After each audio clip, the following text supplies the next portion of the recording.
Hello बच्चों, एक बार फिर से स्वागत है आप सभी का आपके अपने YouTube चैनल ज्ञान कलश में।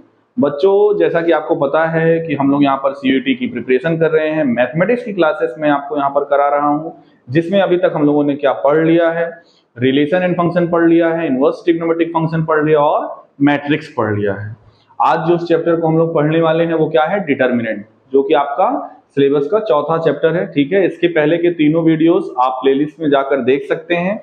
आज हम लोग डिटरमिनेंट के कुछ क्वेश्चंस करेंगे और देखेंगे कि डिटरमिनेंट में कैसे कैसे क्वेश्चन सीयूटी में पूछे जा सकते हैं। इसके बाद का जो वीडियो बच्चों आएगा उसमें डिटरमिनेंट और मैट्रिक्स के मिक्सअप करके क्वेश्चंस आएंगे, जिसमें डिटरमिनेंट और मैट्रिक्स दोनों के जो सीयूटी में पेपर में पूछे गए हैं वो क्वेश्चंस आपको देखने को मिलेंगे। तो चलिए पहले आज के लेक्चर में हम लोग डिटरमिनेंट को खत्म करते हैं, फिर उसके बाद क्वेश्चंस हम लोग मैट्रिक्स और डिटरमिनेंट के नेक्स्ट वीडियो में हम लोग करेंगे। फिलहाल आज डिटरमिनेंट के कुछ बेसिक क्वेश्चंस और बेसिक थ्योरी हम लोग खत्म करते हैं, जैसा कि अभी तक प्रीवियस 3 वीडियोस में हम लोगों ने किया है। तो देखिए आज का जो पहला क्वेश्चन है बच्चों वो क्या है, I square matrix is called singular. किसी स्क्वायर मैट्रिक्स को सिंगुलर कब कहोगे? जब किसी मैट्रिक्स का डिटरमिनेंट 0 होता है। ऐसी मैट्रिक्स को हम बच्चों क्या बोलते हैं? सिंगुलर। सिंगुलर भी बोलते हैं और नॉन इनवर्टिबल भी बोलते हैं। सिंगुलर भी बोलते हैं और क्या बोलते हैं बच्चों? नॉन इनवर्टिबल मैट्रिक्स भी बोलते हैं। अगर determinant A not equal to 0 होता है तो उसको हम नॉन सिंगुलर और साथ ही साथ क्या बोलते हैं? इनवर्टिबल मैट्रिक्स बोलते हैं। यानी ऐसी ही मैट्रिक्स का इनवर्स पॉसिबल है जिसका डिटरमिनेंट नॉट इक्वल टू 0 हो। अगर डिटरमिनेंट इक्वल्स टू 0 है तो वो सिंगुलर मैट्रिक्स कहलाती है और उसका इनवर्स एग्जिस्ट नहीं करता। तो अगर सिंगुलर मैट्रिक्स है तो उसका डिटरमिनेंट क्या होगा? इक्वल्स टू 0 होगा। Option number B is the correct answer. ठीक है बच्चों, नेक्स्ट क्वेश्चन देखिए क्या है। If A is a singular matrix then A into adjoint of A। आपने ये एनसीईआरटी की ये प्रॉपर्टी है, पढ़ा होगा आपने क्या? A into adjoint of A, this is equals to adjoint of A into A and this is equals to determinant of A into identity। Identity उसी ऑर्डर की होगी जिस ऑर्डर की A होगी। यानी कि यहां से हम क्या लिख सकते हैं? A बोला जा रहा है कि एक ऐसी मैट्रिक्स है, सिंगुलर मैट्रिक्स है। एक ऐसी मैट्रिक्स है सिंगुलर, यानी डिटरमिनेंट उसका क्या है बच्चों? 0। तो आप बताइए A into adjoint of A, क्योंकि यहां से बराबर है determinant of A into identity के और डिटरमिनेंट ऑफ A 0 है, तो हमारा RHS 0 आ गया। तो यानी A into adjoint of A जो मैट्रिक्स आएगी वो कैसी मैट्रिक्स होगी? 0 मैट्रिक्स होगी। और 0 मैट्रिक्स को हम लोग नल मैट्रिक्स के नाम से जानते हैं। तो ऑप्शन नंबर बी बच्चों इसका क्या हो जाएगा? करेक्ट हो जाएगा। चलिए बढ़ते हैं अगले क्वेश्चन की ओर। अगला क्वेश्चन क्या है, एक मैट्रिक्स A दी हुई है, दूसरी मैट्रिक्स B। हमें AB का डिटरमिनेंट चाहिए, तो सबसे पहले हम AB मैट्रिक्स निकालेंगे। 2 क्रॉस 2 की मैट्रिक्स है दोनों, तो प्रोडक्ट भी 2 क्रॉस 2 का आएगा। A इंटू बी करेंगे, यानी 1 3 को रो उठाइए और 3 1 के ऊपर पहले रखिए। 1 3 जा 3 और 3 1 जा 3, 3 प्लस 3 कितना जाएगा? 6। फिर 1 2 जा 2 और 3 3 जा 9, 9 प्लस 2 कितना आएगा? 11। सेकेंड रो को उठाइए, पहले कॉलम में रखिए। 5 3 जा 15 प्लस 2 यानी कि 17। सेकेंड रो को उठाइए, सेकेंड कॉलम में रखिए। 5 2 जा 10 और 2 3 जा 6 यानी कि 16। ये आ गया बच्चों क्या? AB। अब इसी का हमें क्या निकालना है? डिटरमिनेंट निकालना है। तो जब डिटरमिनेंट निकालेंगे तो 6 इंटू 16 यानी कि 96 माइनस 17 इंटू 11 दैट इज 187। तो ये माइनस 94 आ जाएगा क्या कि 91 आएगा? 187 में 96 माइनस करो, कितना आएगा? माइनस 91 आएगा बच्चों। कितना? माइनस 91 ऑप्शन में है, बिल्कुल option number A is the correct answer. Minus 91 इसका आंसर हो जाएगा। आगे बढ़ते हैं, नेक्स्ट क्वेश्चन की ओर चलते हैं। ऑर्थोगोनल मैट्रिक्स, लास्ट लेक्चर में मैंने ऑर्थोगोनल मैट्रिक्स के बारे में बताया भी था क्या होती है। ठीक है, यहां पर आपको पता है A into A inverse, this is equals to identity matrix, है ना। तो बोला जा रहा है अगर एक ऑर्थोगोनल मैट्रिक्स है तो यहां पर डिटरमिनेंट ऑफ A क्या होगा? क्या अगर A हमारी कैसी मैट्रिक्स है? ऑर्थोगोनल मैट्रिक्स है, तो डिटरमिनेंट ऑफ A क्या होगा? तो देखिए हम जानते हैं कि A इंटू ए ट्रांसपोज जो है वो आइडेंटिटी के बराबर होता है। A इंटू ए ट्रांसपोज किसके बराबर होता है? आइडेंटिटी के बराबर होता है, ठीक है। और यहां पर दोनों साइड का डिटर्मिनेंट लेंगे तो determinant of A into determinant of A dash this is equal to determinant of I। और हम जानते हैं कि A डैश का डिटर्मिनेंट A के डिटर्मिनेंट के बराबर होता है। Determinant of A is same as determinant of A transpose, तो ये हो जाएगा determinant of A into determinant of A this is equals to 1। Identity matrix का डिटर्मिनेंट 1 आएगा, तो ये क्या आ गया? डिटर्मिनेंट ऑफ A का स्क्वायर इज इक्वल टू 1, तो determinant of A is equal to plus minus root 1 यानी कि प्लस माइनस 1। तो ऑप्शन नंबर डी बच्चों इसका करेक्ट हो जाएगा, plus minus 1 is the correct answer. आगे बढ़ते हैं, क्या बोला जा रहा है देखिए इस क्वेश्चन में। The equation 2x minus ky plus 7 equals to 0, 2x minus ky plus 7 equals to 0, 6x minus 12y plus 15 equals to 0 have no solution. ये तो आपने 10th में भी पढ़ा है। If a1 upon a2 equals to b1 upon b2 is not equal to c1 upon c2 होगा, तभी ये नो सोल्यूशन होगा। तो ये हो जाएगा 2/6 equals to minus k by minus 12, है ना। तो यहाँ पर 2/6 का मतलब 1/3 और ये कितना आ जाएगा? k by 12। क्रॉस मल्टीप्लाई करिए, 3k इक्वल्स टू 12, तो k इक्वल्स टू 4। k की वैल्यू बच्चों क्या आ गई? 4। तो 4 इज द करेक्ट आंसर। तो इस क्वेश्चन का आंसर क्या हो जाएगा? Option number B, k equals to 4। आगे बढ़ते हैं, नेक्स्ट क्वेश्चन देखते हैं क्या है।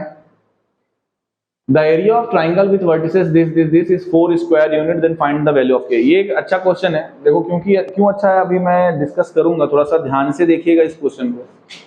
एरिया ऑफ ट्राइंगल का फॉर्मूला हम सभी जानते हैं, एनसीईआरटी में भी गिवन है। हाफ 3 पॉइंट्स के कोऑर्डिनेट अगर गिवन है तो x1 y1 x2 y2 x3 y3 और यहाँ पर 1 1 1। अब यहाँ पर एरिया गिवन है तो जनरली हम लोग यहाँ पर क्या रखेंगे? 4 इक्वल्स टू 1/2 और x1 की जगह पे k, y1 की जगह पे 0, फिर 4 0, फिर 0 2, यहाँ पे 1 1 1। लेकिन मैंने ये कॉन्सेप्ट हमेशा बच्चों से बताया हुआ है, जब कभी भी एरिया क्वेश्चन में गिवन हो, क्या गिवन हो? एरिया गिवन हो, तो आप हमेशा इक्वल्स टू में जो 4 वैल्यू रखते हो वो प्लस माइनस के साथ रखिएगा, नहीं तो अब पक्का आप आंसर गलत करके आओगे। क्योंकि प्लस 4 रख के करोगे तो वो आंसर आपको ऑप्शन में दिखेगा और वही टिक आउट करके चले आओगे। यहाँ पे एरिया हमेशा ट्राइंगल का पॉजिटिव होता है, लेकिन अगर हमें अंदर कोई कांस्टेंट यहाँ पर स्केलर लिखा हुआ है तो और एरिया गिवन है, तो एरिया अगर गिवन है तो हम प्लस माइनस 4 यूनिट लेकर इस k की वैल्यू को सॉल्व करेंगे। क्योंकि बच्चों k की वैल्यू पॉजिटिव निगेटिव भी हो सकती है, यानी k की 2 वैल्यू भी हो सकती है, यही आपको यहाँ पर देखने को मिलेगा।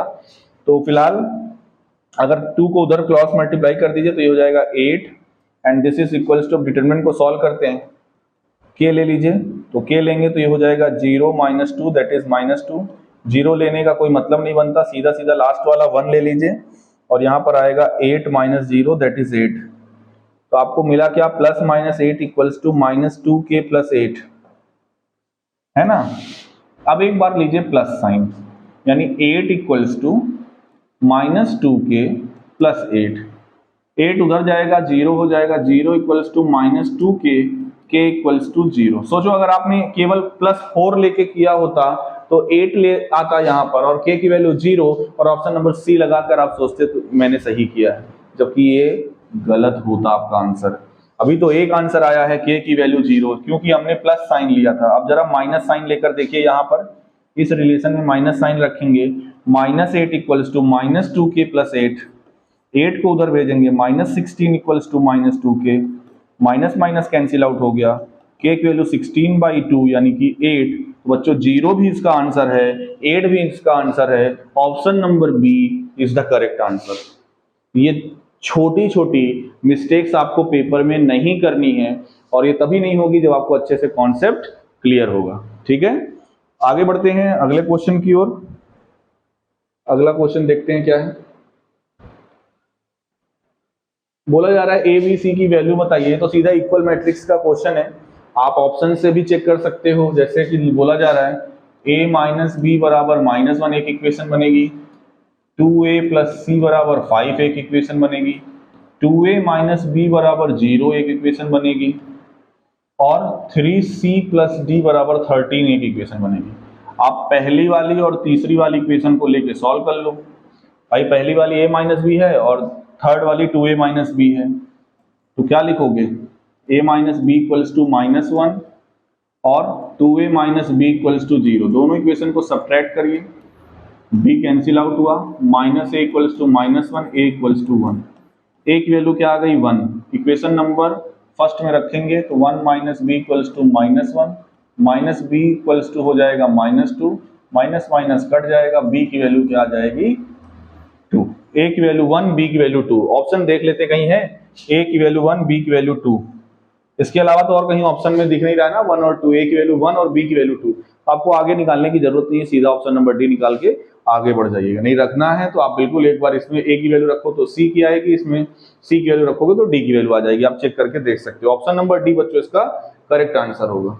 आगे बढ़ते हैं, देखिए ये क्वेश्चन क्या है, the system of linear equation has a unique solution under which one of the following condition. Unique solution तभी होता है जब सिस्टम ऑफ लीनियर इक्वेशन से जो फॉर्म कोफिशिएंट से जो मैट्रिक्स फॉर्म होती है उसका डिटर्मिनेंट नॉट इक्वल टू 0। जैसे यहाँ पे जो अगर मैं इनके कोफिशिएंट से बनी हुई मैट्रिक्स लिखूं और उसको नाम दे दूं a, तो देखो पहली इक्वेशन में एक्स वाई जेड का कोफिशिएंट है k1 1, दूसरी इक्वेशन में एक्स वाई जेड का कोफिशिएंट है 1k1 और तीसरी इक्वेशन में 1 1k।